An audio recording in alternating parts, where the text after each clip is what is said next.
Hello دوستو، کیسے ہیں آپ سب؟ ایک بار پھر خوش آمدید کہتا ہوں آپ کو آپ کے اپنے چینل پاک ٹی وی پر۔ آج ہم آپ کو ایک ایسے شہر کی سیر پر لے کر جا رہے ہیں جو تاریخی، مذہبی اور سیاسی حوالے سے بڑی اہمیت کا حامل شہر ہے۔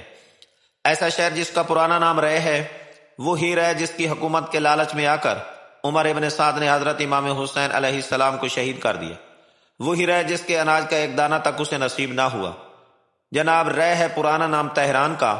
تو جلدی سے باندھ لیجیے اپنا سیٹ بیلٹ، تو نکلتے ہیں ایران کے دارالخلافہ تہران کے ایک شاندار سفر پر۔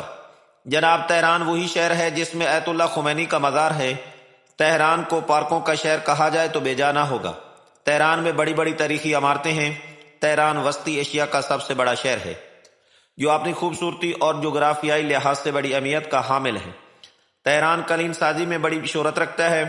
تہران میں واقع میلاد ٹاور دنیا کے خوبصورت ٹاوروں میں سے ایک ہے۔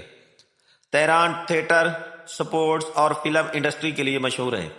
یہ شہر البرز پہاڑیوں کے دامن میں واقع ہے۔ صنعتی لحاظ سے ایران کا مرکزی شہر ہے۔ یہاں کا خمینی ایئرپورٹ بہت ہی خوبصورت ہے۔ میٹرو اسٹیشن، کشادہ سڑکیں اور یہاں پر فلائی اوور اپنی مثال آپ ہیں۔ تہران میں کئی ایک زیارت ہیں جن میں شاہ عبد العظیم، بی بی شہر بانو، مزار خمینی اور بی بی زبیدہ خاتون کا مزار قابل ذکر ہے۔ ویڈیو کو مزید آگے بڑھانے سے پہلے میری ان دوستوں سے مؤدبانہ التماس ہے کہ جن دوستوں نے ابھی تک میرے چینل پاک ٹی وی کو سبسکرائب نہیں کیا تو براہ کرم چینل کو سبسکرائب کر کے ساتھ لگے بیل آئیکن کو دبا دیں۔ ویڈیو کو آخر تک ضرور دیکھیے گا، ویڈیو بڑی دلچسپ ہونے والی ہے۔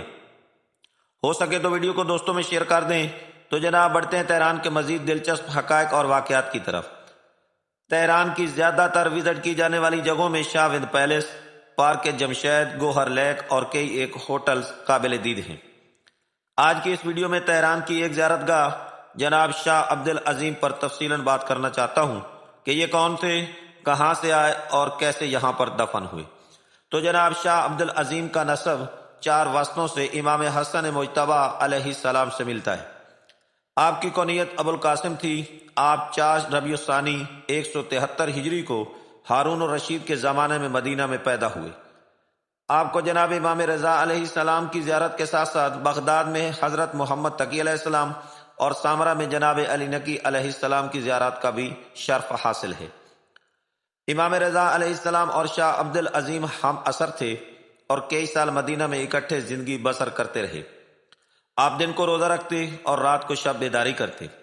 آپ جب رے یعنی تہران شہر میں آئے اور یہاں آ کر آپ علیل ہو گئے اور اسی بیماری کی حالت میں اس دنیا سے رحلت فرما گئے۔ آپ کی تاریخی وفات 15 شوال 252 ہجری ہے۔